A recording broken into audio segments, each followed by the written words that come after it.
Հարգելի ժողովուրդ, շատ շուտով մենք մեծ պատասխանատվություն ենք վերցնելու մեզ վրա։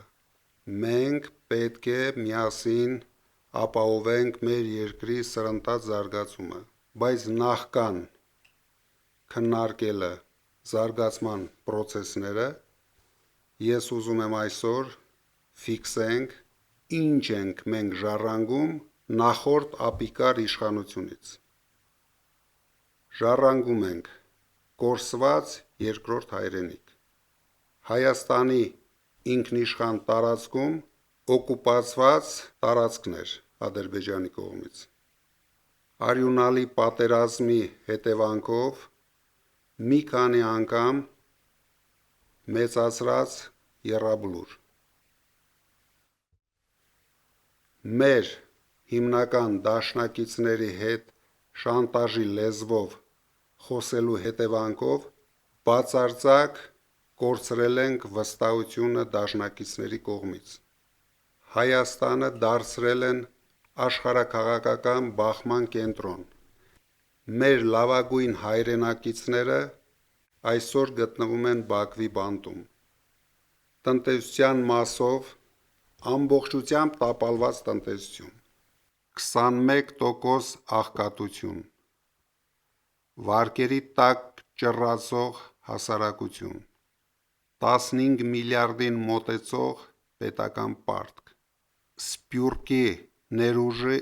ոչնչացում Հայաստանի տնտեսական դաշտում, իրավապահ մարմինների բռնությունների շնորհիվ ներքին ներդրողների բացարձակ անտարբերություն։ Իսկ ինչ ենք անելու մենք ապահովելու համար սրընթաց զարգացում։ Առաջին հերթին 24-ժամյա աշխատանք, ունենալու ենք միասնական և ուժեղ հասարակություն, վերականգնելու ենք եկեղեցու տեղն ու դերը մեր հասարակության կյանքում,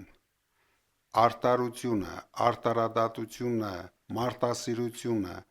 գերակա է լինելու մեր կյանքում։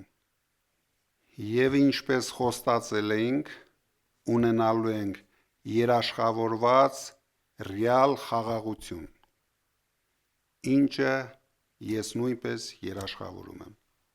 Հիմա Նարեկ Կարապետյանը կներկայացնի, ինչ քայլերով կապահովենք Հայաստանի տնտեսության սրընթաց զարգացումը։ Շնորհակալ եմ խոսքի իրավունքի համար։ Ինչ ծրագրեր ունենք մենք մոտակա ժամանակաշրջանում։ 2 շաբաթվա ընթացքում առաջարկվելու ազգային ժողովին օրենք, որով փոքր բիզնեսը ազատվելու է շրջանառության հարկից։ Դա ապահովելու է 5 տարվա ընթացքում 50,000 նոր աշխատատեղեր։ Կուզեի նաև նշել, որ մենք 300,000 նոր աշխատատեղեր ենք ստեղծում մեր հայրի համար, բայց Փաշինյանի կառավարությունը արդեն բացել էր Հայաստանի դռները 300,000 ադրբեջանցիների համար։ Երկրորդը,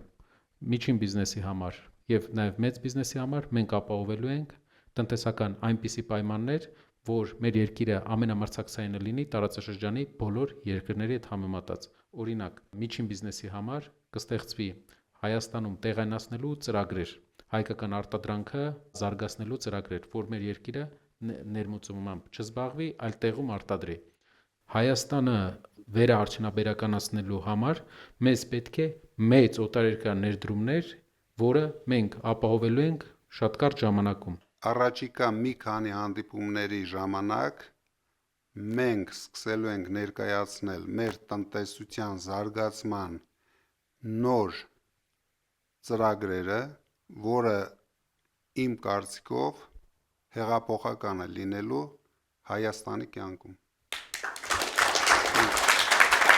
Ուժեղ Հայաստան, ազատ